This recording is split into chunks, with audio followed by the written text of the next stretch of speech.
Bendiciones abundantes en Cristo, pueblo de Dios. Bienvenidos al fanpage El Roy. Esto es Evangelio con Salud. Iniciando esta semana de lunes, los que conocemos y sabemos que la semana no inicia este es el segundo día de la semana, pero que en el mundo, iniciamos día lunes y eso puedo hablarlo posteriormente para no entrar en tanta contienda. Los momentos que estamos viviendo son momentos difíciles, amigos y hermanos, y tenemos que, como pueblo de Dios, un pueblo con fe, debemos de estudiar porque durante un largo periodo de la supremacía papal hubo testigos de Dios, personas honestas que estaban cumpliendo y conservando la fe en Cristo como el único redentor dentro y mediador entre el hombre y Dios. Está Dios y está el hombre, el único mediador es Jesús. Y ellos consideraban en esas épocas la Biblia como la única regla de la vida. Una regla de vida, santificaban los días que habían que santificar y se comportaban de la mejor manera. Se les tildaba de herejes, eran confiscados sus escritos, eran adulterados, se les mutilaba. Sin embargo, entre ellos permanecieron firmes. Tengo por aquí historia de la iglesia de la época. En Gran Bretaña, por ejemplo, se dieron movimientos en Escocia, en Irlanda, en Inglaterra, en Alemania, en Suiza, en Iona. ¿Qué personas en África, qué personas llenas del Espíritu Santo conservaban los verdaderos principios? No lectura de hombre, sino la fe que habían recibido a través de Jesús. ¿Y a través de qué? A través de la palabra de Dios. ¿Por qué empiezo ahí? Bueno, empiezo por ahí porque necesito que en esta semana veamos un tema que es muy importante. Se está hablando, ayer les hablaba mucho de lo del chip y esas cosas, y se está hablando de cómo la iglesia papal, que hoy también está arraigada en el mundo y que está haciendo la iglesia católica, que sería hoy, que es la misma iglesia papal, de lo que lo estoy hablando, está cometiendo los mismos errores que cometió hace muchos años y está llevando a la gente no a la Biblia, sino a dogmas y a comportamientos que no son buenos. Y la historia nos narra de las cosas que sucedieron hace muchos años, de cómo en muchas épocas se dieron cosas que no eran buenas. Daniel lo describe en 8:10, Daniel en 7:25. Más adelante le voy a decir por qué. Le voy a hablar de lo que se conoce en la Biblia como el continuo, que habla Daniel 7:25, Daniel 8. El continuo era una celebración que debían de hacer los judíos, esto es los judíos o el pueblo de Dios, el pueblo de Israel, no los judíos, porque para que no encasillemos que solo los judíos, porque dentro del pueblo de Dios había muchos de otras nacionalidades, habían judíos, espartanos, griegos, romanos, gente que había aceptado a Jesús o que era parte de la iglesia de Jesús o la iglesia de Dios, del pueblo de Dios y que compartían la misma fe. Entonces a ellos, ¿qué era la iglesia o el cuerpo que se debía preservar para el nacimiento de Jesús?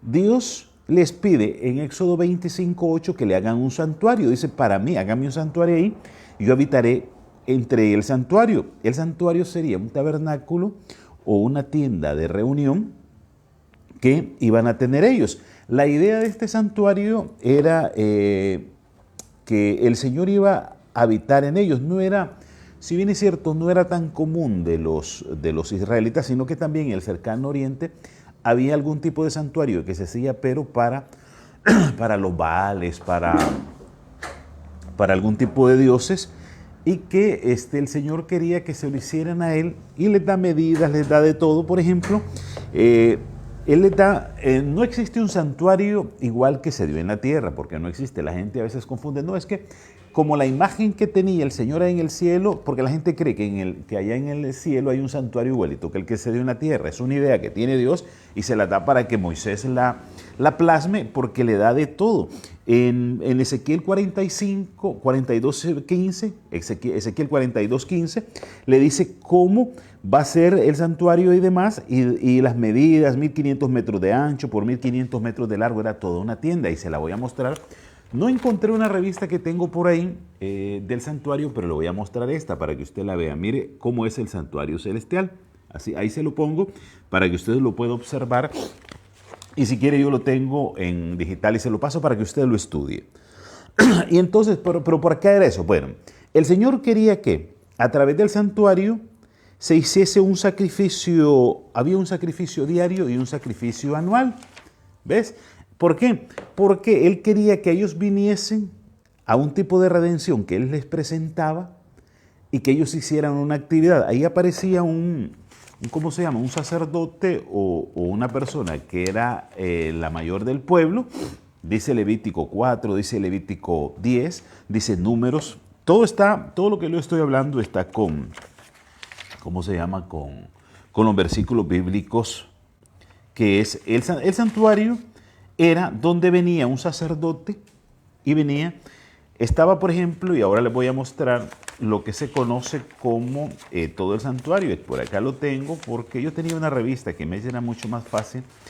El santuario o el tabernáculo. Estaba el atrio, el altar del holocausto, la fuente de bronce, el lugar santo y el lugar santísimo. Y esto era más o menos el santuario. Mire, para que usted tenga una idea.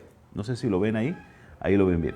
Este era más o menos el santuario. Así se manejaba con las tribus y demás. Entonces, ¿qué pasaba? En ese santuario, donde entraba a ministrar el sacerdote. Mira, fíjese usted cómo ministraba ahí un sacerdote. Saludos a Eloísa y a la familia por allá, bendiciones. Él entraba y ministraba. ¿Y eso qué tenía? Bueno, tenía colores, tenía todos los instrumentos, todo lo que el Señor les había dicho, columnas, colores y demás. En el santuario estaba el altar de los sacrificios, estaba la fuente del lavacro, estaba la mesa de los panes o el pan de la preposición, estaba el candelabro de oro, el menorá, que tenía 7 astas, que eso serían las 7 iglesias del momento, estaba el altar del incienso y el arca del pacto. Eso era lo que estaba en el tabernáculo. ¿Y qué sucede? Bueno, sucede que el Señor les dejó esa actividad. ¿Para qué? Para que lo hicieran con una regularidad, con una prudencia. Eso se llamaba el continuo. En la mañana y en la tarde se hacía un tipo de sacrificio. ¿Qué se hacía? Se traía un corderito, una oveja, al lugar del atrio, se sacrificaba. La persona la sacrificaba, la persona que tenía la que estaba en pecado y demás, venía y sacrificaba el corderito, se lo entregaba al sacerdote y el sacerdote entraba y con este dedo venía y lo untaba en todos los utensilios que había ahí del santuario, que es el arca del pacto y demás. Y entonces, ¿qué sucedía? Ahí quedaban en remisión, eran remitidos, se llama eso, eran remitidos los pecados de la persona. Y había una persona dentro de los sacerdotes del pueblo de Dios que ministraba en el altar. Ministrar, para los que no conocen, es hacer la actividad, alabar, honrar al Señor. Es toda la acción que hace una persona yendo al santuario. Y esta persona entraba, se lavaba las manos, entraba al lugar santo y hasta el lugar santísimo. Llegaba el punto que esta persona entraba con un cordel, una pita, un mecate, una liana, como ustedes le quieran llamar, y en ellas habían unas cadenitas, unas campanitas. Él entraba y Dios les había dicho que entrasen así, porque si ellos no se habían purificado antes, ellos se purificaban porque en el pueblo de Dios estaban los sacerdotes que normalmente cumplían con la actividad, que eran los levitas, y ¿qué sucede? Sucede que ellos vienen y ellos entraban con esa campanita, porque no se dio nunca, la Biblia no registra, por lo menos la Biblia ni la historia judía registra, que alguien hubiese muerto entrando al santuario. ¿Por qué?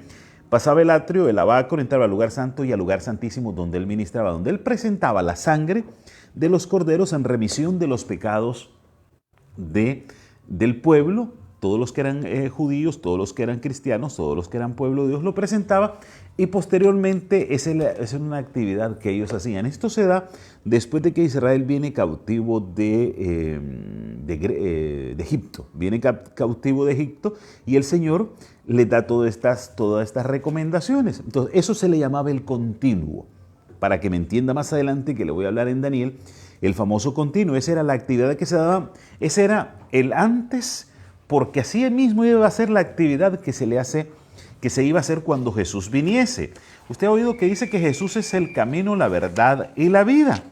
El atrio, el lugar del holocausto, el lugar santo y el lugar santísimo. En la tienda de reunión se le conoce a toda ella el camino, la verdad y la vida. ¿Quién es la vida? Bueno, en el lugar santísimo esa es la vida que está Dios. ¿Quién es el lugar santo? Bueno, sería la verdad, que es la que nos da, y lo que es el camino. ¿Quién nos lleva al Señor? Bueno, nos lleva a Jesús. Entonces dice que Él es el camino, la verdad y la vida. Nadie viene al Padre si no es a través de Él. Y el Señor Jehová deja para el pueblo de Dios este tipo de actividad que se conocía como el continuo, y eso lo hacían los orientales en algunos lugares de culturas paganas, pero el Señor se los recomienda a los judíos que lo hagan. ¿Para qué? Para que ellos tengan una dedicación, porque como eran circunstancias que se daban cercanas, yo me imagino, esa es cosecha mía, que ellos venían y como para tener esa misma acción, el tipo de cultura. Sucede que pasa el tiempo y el Señor le da un escrito a Daniel. En Daniel 7 se habla de 4 bestias, que usted más o menos las ha visto, que es Babilonia, el reino Medo-Persia, Grecia, el Imperio Romano y Europa. Y se lo da, ahí se lo presento, para los que lo conocen, se lo da con una imagen, la imagen que va a tener la cabeza de oro, que era el símbolo popular de los babilonios, que representaba en ese tiempo el imperio mundial en 503 al 538 a.C., las alas de águila que describían la velocidad de las conquistas que tiene Nabucodonosor. Posteriormente viene el imperio Medo-Persa, en el año 538 por ahí para arriba, que establecen que era la duplicidad de 2 imperios, los medos y los persas, que se unen, representaban los reinos conquistados de Libia, Babilonia y Egipto. Los persas forman parte de los medos que permanecieron en el poder. Posteriormente viene Grecia, que son las partes de los muslos que representaba a Alejandro Magno. Eso dice la historia. Yo le estoy diciendo historia, aunque la Biblia no te dice Alejandro Magno, pero sí te presenta un rey.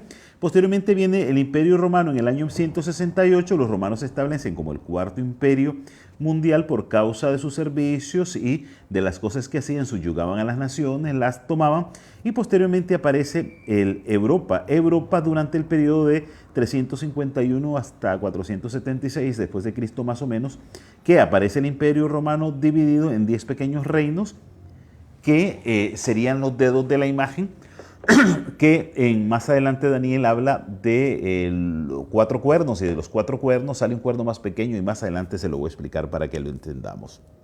Entonces, Babilonia representaba la cabeza de oro de león, el símbolo popular de la nación, los Medo-Persia, como le decía, del imperio este, Grecia, y posteriormente viene Europa. De Europa salen 10 naciones, 476 más o menos, que son pequeños imperios, y de ahí, de esa mezcla, sale hierro y barro, que es lo que representa a una Europa unida. Usted ha visto que ahora existe la Unión Europea, eso está en Daniel 7:24. Y posteriormente iban a ser un poder único. Luego el profeta Daniel ve que se levanta en Europa y dice: mientras yo contemplaba los cuernos en Daniel 7:8, he aquí que había un cuerno pequeño que salía de ellos. Dentro de esos cuernos salía un cuerno pequeño. Este poder poseía las siguientes marcas e identidades. Sale dentro de los 10 cuernos, y ahí se puede mencionar al papado romano, que sale en 508 después de Cristo. Ese fue el cuerno pequeño que sale dentro de las 10 tribus germánicas, que 3 fueron arrancadas: los erulos o los vándalos y los ostrogodos, que resisten al cuerno pequeño y que fueron arrancados de raíz. Era muy diferente a los otros cuernos que habla Daniel 7:24. El papado era diferente. Consistía, oiga usted, en la unión de la iglesia y el Estado. La iglesia y el Estado, según Daniel 7:24, constituye el poder dominante de la época, para la época de 508, ya para 508, porque en el 311, cuando llega Constantino y supuestamente era cristiano, se une la iglesia con el Estado, y forman ese poder que se le conoce como el poder papal, que hasta hoy se mantiene. Posteriormente, dice Daniel 7:10 que van a ser muy fuertes. De hecho, hay un espacio corto cuando el papado crece hacia ser un poder mundial, que a menudo va forzando a la gente a aceptar la religión católica. ¿Y cómo lo hace? Bueno, no lo hace a través de las cruzadas. Y entonces ahí aparece el Papa Siriaco en 382 después de Cristo. Con el paso del tiempo de los siglos, reyes, emperadores de Europa eran forzados a aceptar la religión cristiana, y entre ellos, y esto se lo voy a leer textualmente, que experimenta Enrique VI, que era monarca alemán, quien caminó, oiga usted, hasta Canosa, en los Alpes, donde residía el Papa, y ahí lo esperó 3 días sin comer, bajo la nieve y descalzo, hasta que el Papa Gregorio VII lo quiso perdonar, quiso conversar con él. Imagínese usted cómo estaba el papado tan entronizado en ese tiempo, que Enrique VI, que era el monarca alemán, fue a pedirle perdón al Papa y este no lo quiso atender. Imagínense cómo estaba el poder que había resultado. Daniel 7:25. Cuando usted quiera entender todo esto, tiene que leer Daniel 7:25. Para entender el libro de Daniel, usted tiene que leer capítulo 9, capítulo 8 y capítulo 7 para poderlo entender, porque no se lee 7, 8, 9. Este libro está escrito, si bien es cierto, en griego, en arameo y en otros idiomas. A ver, los primeros 7 capítulos están escritos en arameo y en hebreo. Entonces, el arameo no se lee como nosotros leemos, de la izquierda a derecha, se lee de derecha a izquierda y de atrás para adelante. Es una métrica que ellos tienen, una forma de semántica que tienen los judíos para leer. Entonces, en el capítulo de Daniel 7 dice, es orgulloso y blasfema contra Dios y se levantará contra el príncipe de los príncipes. ¿Quién es el príncipe de los príncipes? Jesús. Él es el hijo, más adelante habla que hay un hijo de perdición, que se levanta el príncipe, que es Jesús, y posteriormente se levanta alguien que es parecido o que quiere parecerse a él, que se le llama el hijo de perdición, quien se opone y se levanta contra todo lo que se llama Dios y es objeto de culto, tanto que se siente en el templo como Dios, haciéndose pasar por Dios. ¿Ha escuchado usted alguna vez? Mire que le estoy dando historia y que le estoy dando Biblia, no estoy hablando solo de lo que a mí me compete, sino le estoy hablando Biblia y historia. ¿No ha escuchado usted alguna vez esto, lo que dice que es el único hijo que se opone y que se levanta? Aparece en Tesalonicenses 2, 3, 4, donde se describe el pasaje esto. ¿Usted nunca ha visto, por ejemplo, quién es la religión o la corriente que se levanta y dice que ellos son Dios en la tierra y que pueden hacer y deshacer? Ellos son, porque dice que van a tomar el poder y van a ponerse en el lugar de Dios, del Dios Todopoderoso. Esto lo dice la encíclica o en la enciclopedia del Papa León XIII de 1894. Oiga lo que dice. La siguiente cita muestra en verdad hasta qué grado de blasfema hace el Papa hacia Dios de los ejércitos. Sobre esta tierra mantenemos el lugar del Dios Todopoderoso. El llamar al Papa como Santo Padre es también una blasfemia. Jesús mismo lo advierte en Mateo: no llames Padre a nadie en la tierra, porque Padre es uno, el que está en los cielos. A pesar de esta claridad de que Jesús les da el detalle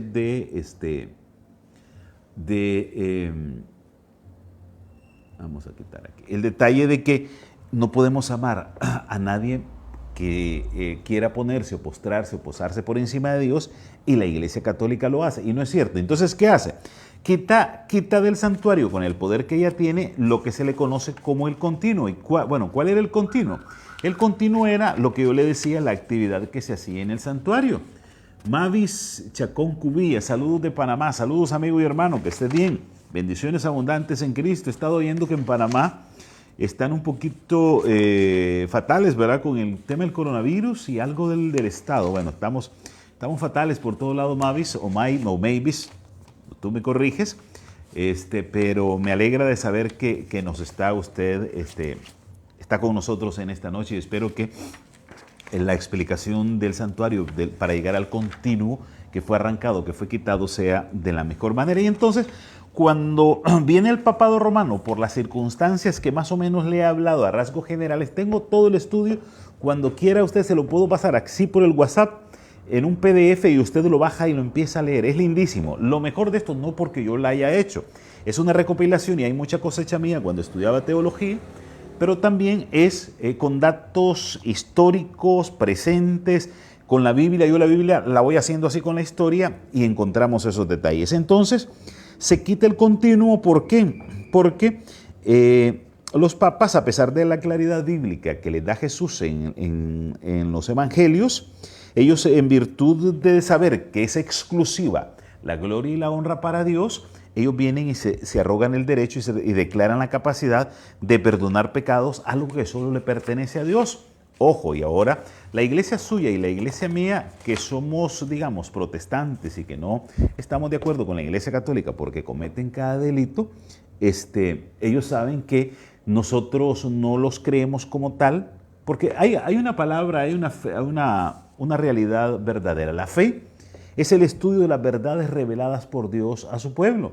Oiga, qué lindo. Andrea Escobar, desde Bogotá, Colombia. Bendiciones, Andrea. Estamos para servirte, Andrea. Otro país que lo queremos muchísimo. Los costarricenses tenemos mucha cercanía con los colombianos por la música, por el tintico. Hay una familiaridad, un parentesco ahí muy bueno y tengo que conocer Valledupar. Tengo que conocerlo porque hay un festival, el festival también de las flores, creo que es en Cali. Y me gustaría conocer Colombia, no conozco mucho, conozco solo San Andrés, pero tengo que ir a conocer la parte más céntrica de Colombia. Andrea Escobar Martín, bendiciones abundantes, Andrea. Entonces les decía que la fe es el estudio de las verdades reveladas por Dios. Entonces no podemos venir a buscar 5 patas al gato cuando sabemos que tiene 4 y una cola. Pero ¿cómo podemos nosotros entender el tema de la fe? Bueno, hay un hecho así palpable. La astronomía confirma la fe en el Dios Altísimo y hay muchas maneras de Medellín, la Feria de las Flores. Qué lindo, ¿eh? Los silleteros, si no me equivoco. La fe es la doctrina de Dios, no el proceder de la iglesia. La fe es la doctrina de Dios, no el proceder de la iglesia. La iglesia en el camino se ha vuelto corrupta. Se ha vuelto corrupta, ¿por qué? Porque no son los tiempos, aquellos en el 508, que es cuando la iglesia empieza a tener romance con el Estado y empieza a hacer cosas indebidas, sino que empiezan las alianzas y hasta hoy se dan. Y quien acercó más a la iglesia, porque la iglesia cometió un error con las cruzadas y con la Inquisición, se dice que mató a más de 50 millones de almas en el mundo. En el mundo no ha habido guerra, ni la primera, ni la segunda, ni la pandemia, ni la pandemia de España en 1920, ni la gripe aviar allá ni el ébola, ni la muerte negra allá en África, que haya matado tantas personas como lo hizo la Iglesia Católica a través de la Inquisición y a través de cosas que hicieron fatales. Tú no podías, por ejemplo, a mí que me encanta la medicina natural, yo no pudiese practicar en esos tiempos medicina natural porque si no me hubieran tenido como un hereje, como un alquimista o como un brujo. Si yo te daba, por ejemplo, un té de manzanilla, se me iba a tener como tal. Y entonces ellos han venido cometiendo esos errores. Empiezan, según dice Daniel 7:25, lo que puede auscultar este muchacho Daniel es que este poder se iba a confundir, iba a tomar al toro por las astas. ¿Pero por qué? 7:25, iba a crecer muchísimo.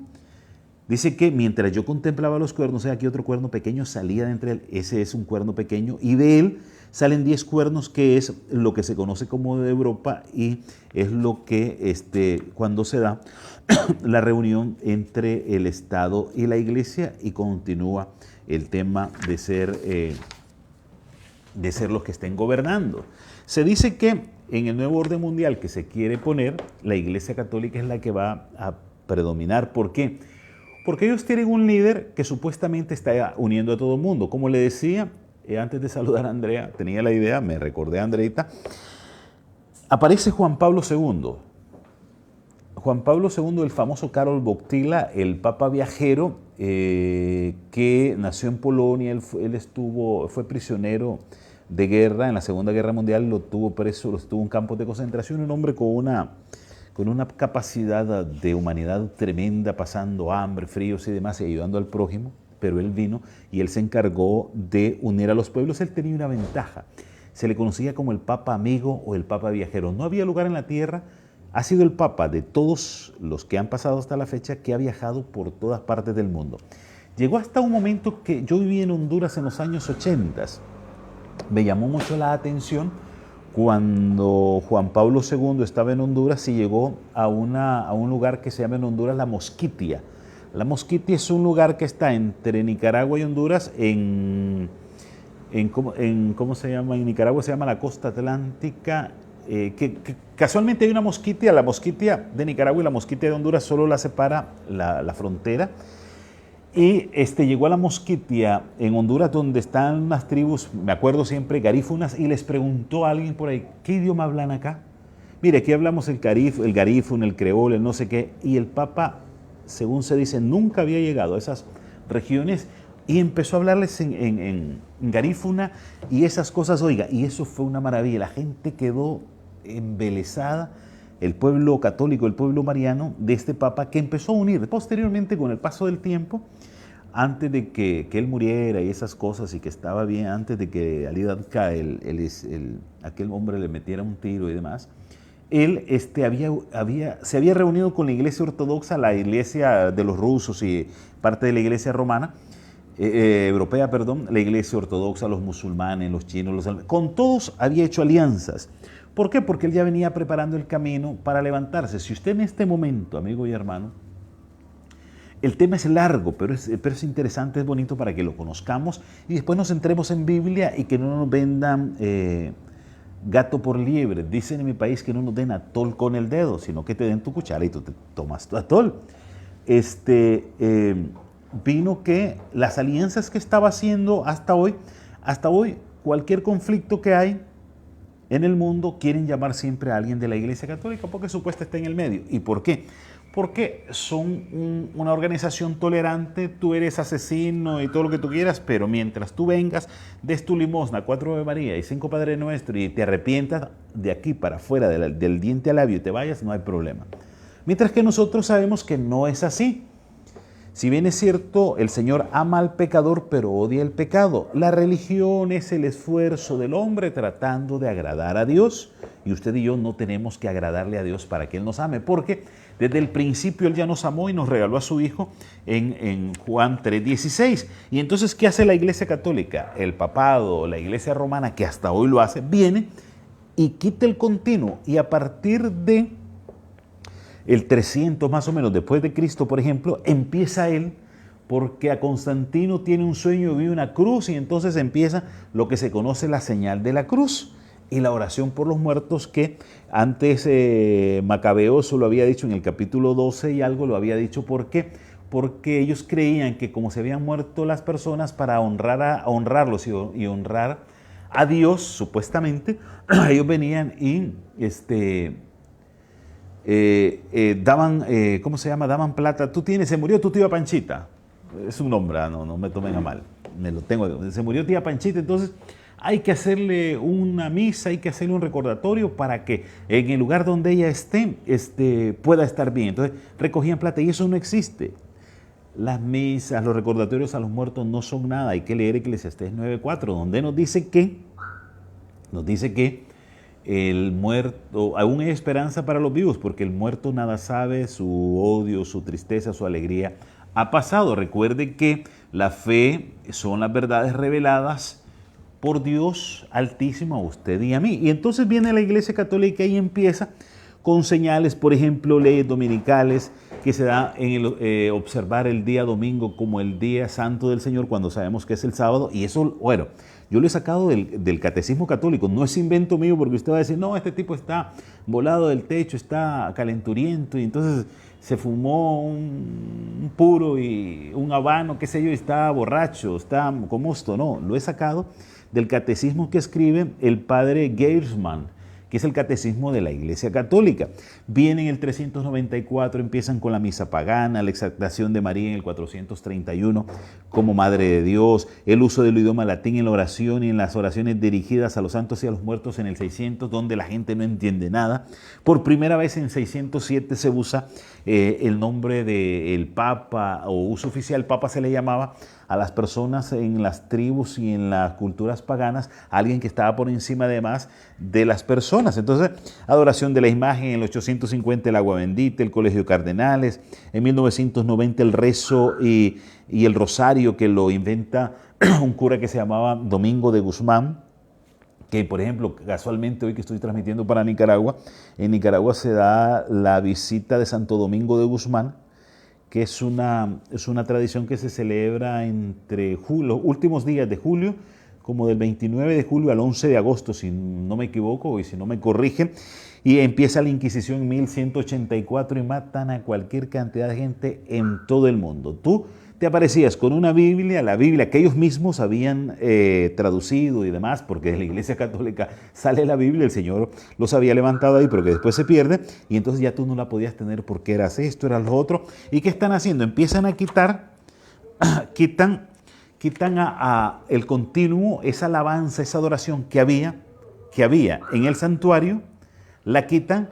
Todavía no ha llegado el Mesías llega posteriormente, y entonces ellos quieren mantener esa idea de que ellos están por encima de la palabra de Dios. El santuario no era una preparación más de lo que iba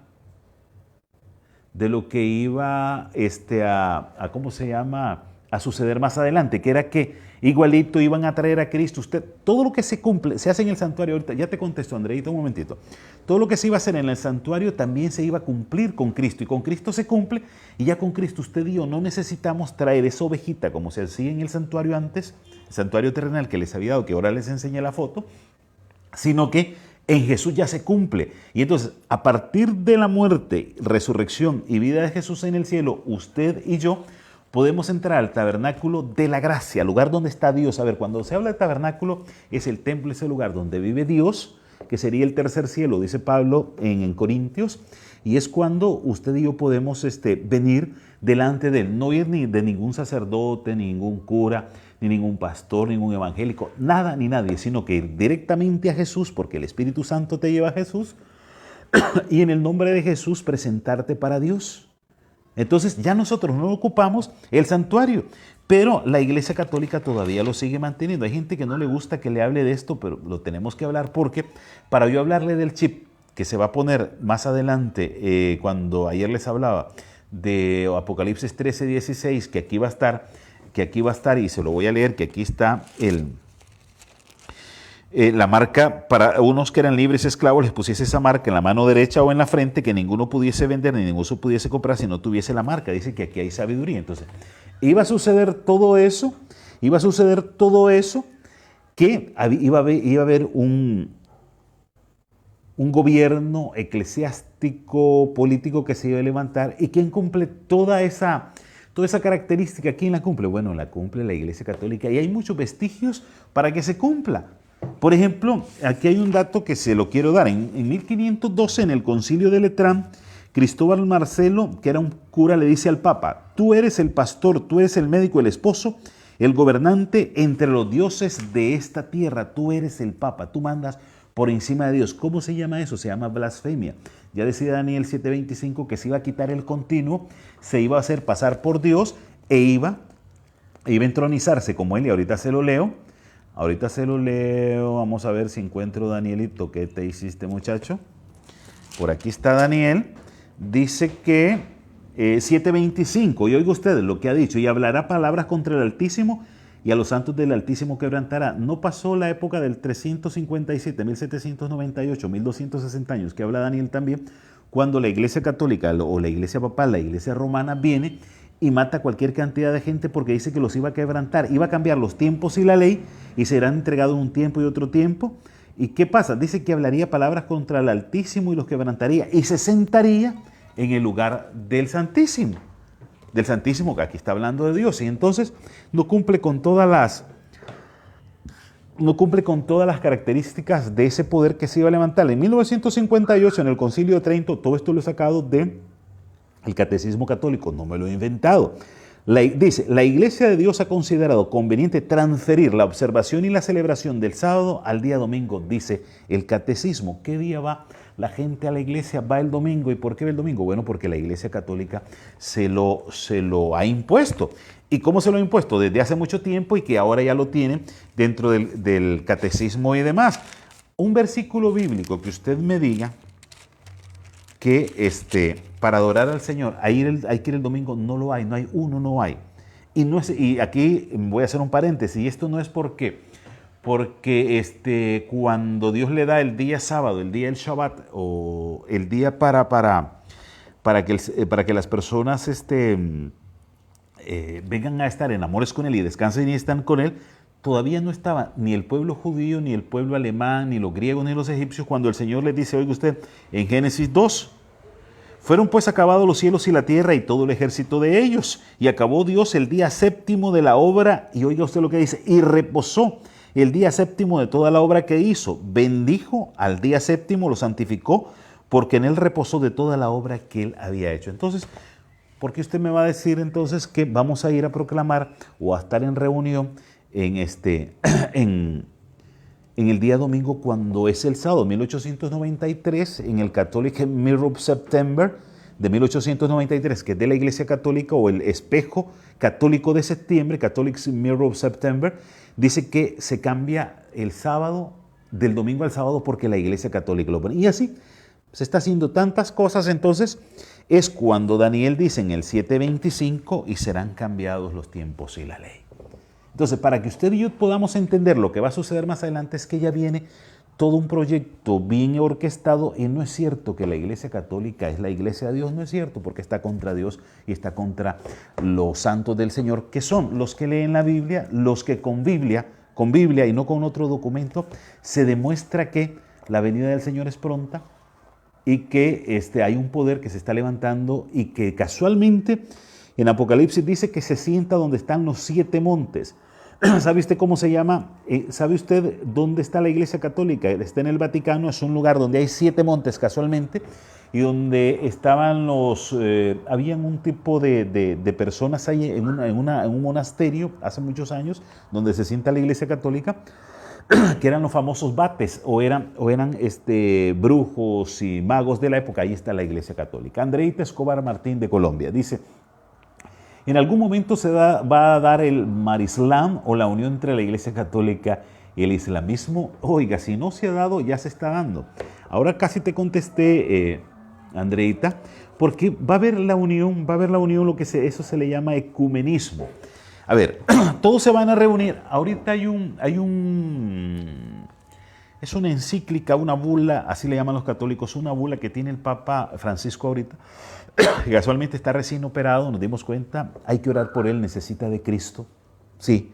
Usted me dirá, pero es malo, todo lo que usted quiera, hay que orar por él. Es una persona que necesita tanto de Cristo como usted y como yo. Casualmente lo operaron y está fuera.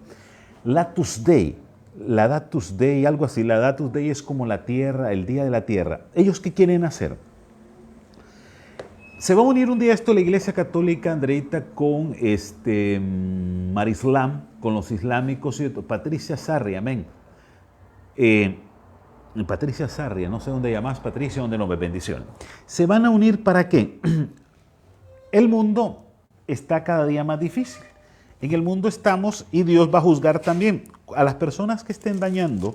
Se lo voy a leer. A las personas que estén dañando el medio ambiente, también Dios les va a poner su juzgamiento a ellos.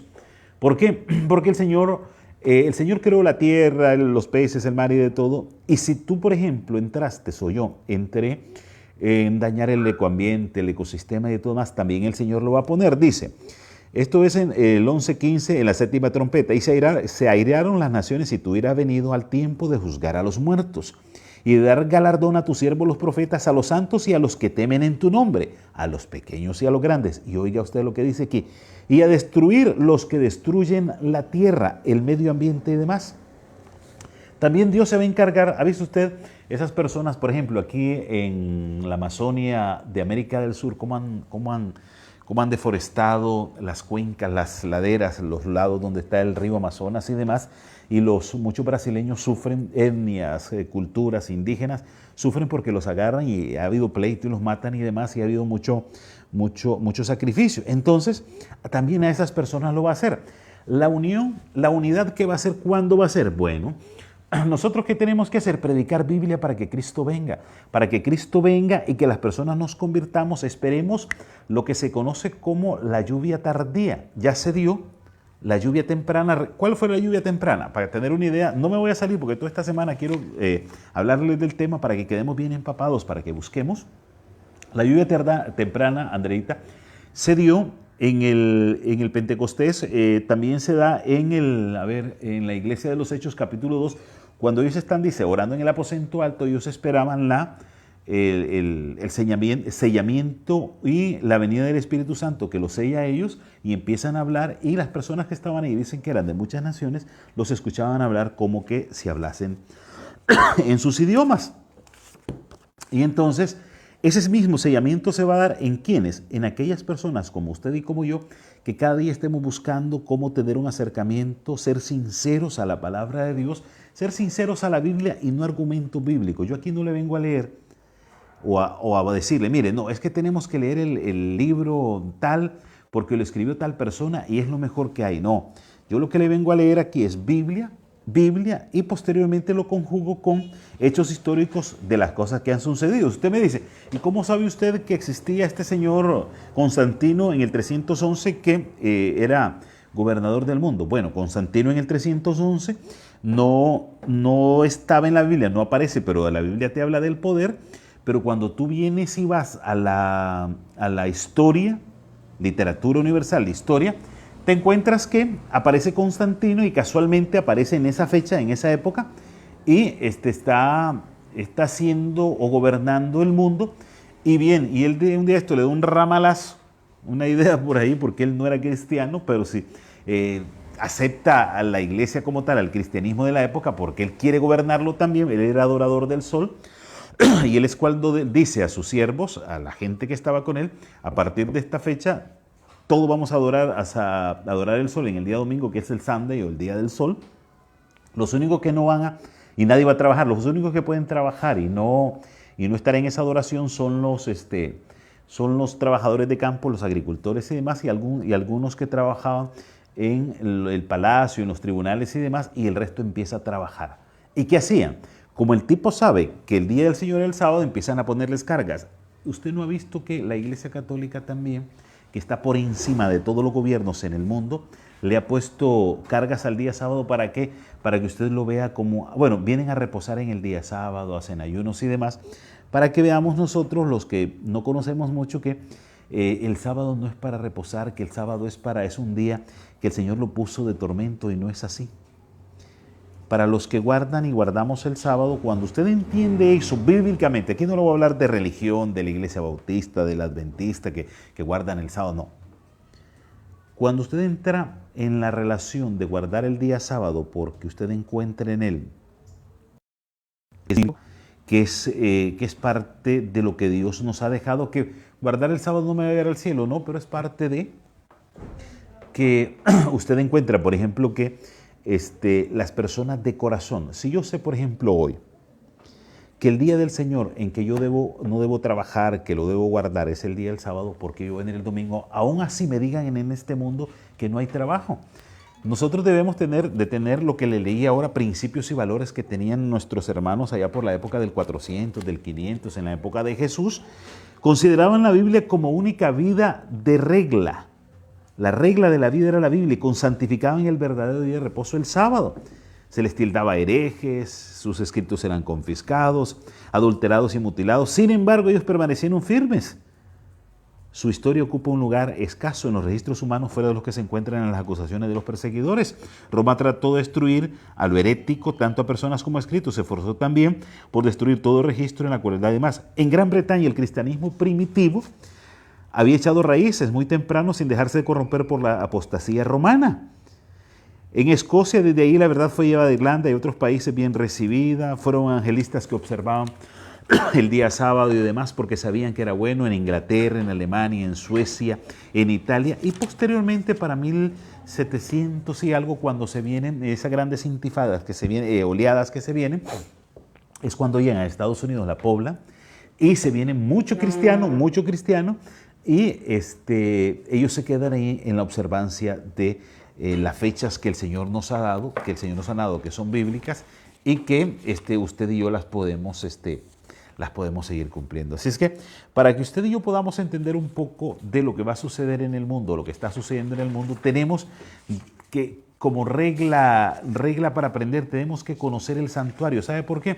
Porque el santuario, nosotros nos damos cuenta en el santuario cuál era la realidad, qué era lo que Dios quería qué era lo que Dios quería, o cómo nos daba un ejemplo, nos daba la forma de lo que iba a suceder más adelante y que iba a suceder con Jesucristo y cómo iba a aparecerse esa es una forma, mire, del santuario. Mire dónde está las tribus estaban alrededor y estaba el santuario hecho de carpas, de mantas de lona y demás, y más o menos este sería lo que yo le decía ahora, un santuario.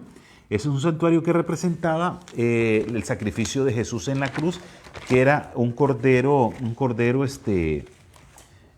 perfecto, sin mancha, que era Jesús, porque así lo había requerido el Señor, y que posteriormente le da a Daniel, un profeta que nace más o menos en el 604 en Palestina, de una familia acomodada, Daniel, y que es llevado prisionero a Babilonia, pero que era educado y conocía muchísimo, y el Señor le da una visión, y Daniel escribe Daniel 7:25, Daniel 8, Daniel 9, todo lo que iba a suceder al mundo. Si usted empieza a otear y empieza a ver las cosas que dice este libro de Daniel, usted empieza a encontrar mucha relación con la Biblia y con los acontecimientos y todo lo que ha sucedido. Entonces usted me dirá, María no es tan importante para el pueblo cristiano. Claro que es importantísimo. María como madre de Jesús, hubo un tiempo cuando Jesús estaba en esta tierra que ella fue importantísima. Ella empezó a predicar la palabra, empezó a predicar el mensaje, y muchos venían a través de María y se convertían a Jesús porque ella les predicaba igual que usted y que yo, en persona. Cuando María se muere ya no está para predicar, tampoco María intercede, pero la Iglesia Católica te la pone María como la intercesora entre Jesús y el hombre. Nada que ver, entre Jesús y Dios. Entonces la ponen como intercesora María, porque con un rosario, con un rezo, con cosas que nada que ver, en 1500 se crea lo que se llama el Ave María, o el rezo del Ave María, que como cultura barroca, como cultura son lindísimos, pero espiritualmente hablando no puede ser. Entonces nosotros no podemos venir, digamos, tenemos que respetar, tenemos que amar a María como parte del pueblo de Dios, que ya está muerta, no está en el cielo, porque al cielo solo entra lo que salió, y del cielo salió Jesús, volvió a entrar al cielo. María no estaba en el cielo, ni está en el cielo. María está enterrada. Su espíritu se le quitó el ruach, está, ¿cómo se llama? Está dormida esperando la segunda venida de Cristo, y yo me imagino que una de las primeras personas que Jesús va a querer por preferencia, por amor, tal vez no por preferencia, sino por delicadeza, por respeto, por cariño, por verla de nuevo, por estar con ella, va a ser a la mujer que permitió que en su vientre él naciese. Pero María también necesita de Jesús. ¿Que amamos a María? Sí, amamos a María. Claro que sí, pero no la vemos desde el punto de vista que la ve la Iglesia Católica, que para yo llegar a Jesús tengo que ir a María. Eso nada que ver. Eso lo puso la Iglesia Católica, y el catecismo así te lo dice. Nada más que como las personas no leen el catecismo, no leen las cosas, entonces como es mi enemigo, así dicen algunos, como es mi enemiga la Iglesia Católica, ¿cómo le voy a leer el catecismo? Hay que leerlo para saber de dónde ellos sacan sus argumentos que no son bíblicos, y después no para pelear con ellos, sino para sacarlos de un error de argumentos que no pueden ser. Esta semana seguiré un poco con el tema de profecías y de esas cosas, de lo que sucede después de los edictos de Constantinopla. Por ejemplo, Bernabé, el autor cristiano, en el 130 después de Cristo dice que es un día de alegría para los cristianos porque Jesús se levantó de los muertos, pero él jamás, Bernabé, dijo que el domingo era el día del reposo, por ejemplo, por decir algo. Bernabé era un cristiano después de Cristo del año 130 que amaba a Jesús y que era una fiesta, era lindísimo saber que Jesús se levantó de la cruz el primer día de la semana, pero que no es el día para honrarlo. Lógicamente, la gente lo puede honrar, pero para honrar y respetar a Dios hay que estar en el día sábado, porque es el día, y todo eso la Iglesia Católica lo quitó, los mandamientos y demás, y usted y yo debemos de conocerlo. ¿Por qué? Porque las cosas que vienen a futuro, que habla Apocalipsis, de cómo nos van a tener dominados, que no podemos comprar ni vender, viene de todo un proceso que hay que conocer, porque a veces nosotros no podemos pensar, ¿y por qué nos tienen dominados? ¿Por qué será eso? Porque son un poder. No, es un poder que se viene cimentando desde la época de Jesús y antes de Jesús hasta la fecha, y que ha tenido mucha relevancia y que ha matado a cualquier cantidad de personas, que no están de acuerdo que no están de acuerdo con la Biblia, que no están de acuerdo con los principios cristianos, que Jesús quiere que usted y yo los practiquemos porque son excelentes. Ha sido muy importante, me pasé el tiempo, hablé muchísimo hoy. Saludos a todas las personas que nos han mandado sus mensajes, al señor Chacón Cubilla, Mavis, que nos llamó desde Panamá, Andrés Escobar desde Colombia, y a todas las personas que aparecen ahí, que no tengo sus nombres o que no tengo sus lugares, por solo me aparece su foto, sus lugares de procedencia. Un saludo y esperemos que sigamos conversando de los temas bíblicos, sigamos aprendiendo del Señor con Biblia en mano y con un poco de historia para conocer más de cómo se desarrolla la historia mundial y qué podemos sacar provecho de esto. Si le ha gustado el tema, mándeme un mensaje, comparta en el fanpage del Roy, en Radio El Roy y demás, y que mándenos su mensaje, díganos me gustó, no me gustó, aclare tal punto, dijo esto y no es así. La idea es que cada día aprendamos, pero con Biblia, no con argumentos de hombres. Yo lo que le presenté fue las estructuras que da la Biblia y las cosas que ha hecho la Iglesia Católica que lo respaldan con el catecismo, que ellos mismos escriben, no yo, sino que ellos mismos dicen las razones por qué tienen sus consecuencias o sus efectos, y nosotros solo los tomamos para ilustrar y para saber de dónde viene el rumor. No solo vino el rumor, ¿y por qué vino? Bueno, porque el aire, por esto, por lo otro. Soy Javier Fonseca, le he hecho esta reflexión, Evangelio con Salud, desde la costa norte, Piura, en Perú, a 1200 kilómetros de Lima, la capital en Perú. Hoy no les puedo hablar de medicina nutracéutica, pero espero que usted esté tomando buen agua. Quiere que su estómago y su colon esté limpio en la mañana, una tacita de agua tibia, media cucharadita de bicarbonato y un limón amarillo, y eso le va a poner excelente, le va a limpiar, le va a hacer muchas cosas buenas para su organismo, porque Jesús quiere que usted y yo estemos sanos para que prediquemos de su palabra cada día. Que la gracia de nuestro Señor Jesucristo, el amor de Dios Todopoderoso, la unción y comunión del Espíritu Santo esté con usted y conmigo para siempre. Recuerde, sea feliz donde quiera que usted se encuentre, ame y después haga lo que usted quiera, y nunca se le olvide que Jesús siempre llega a tiempo.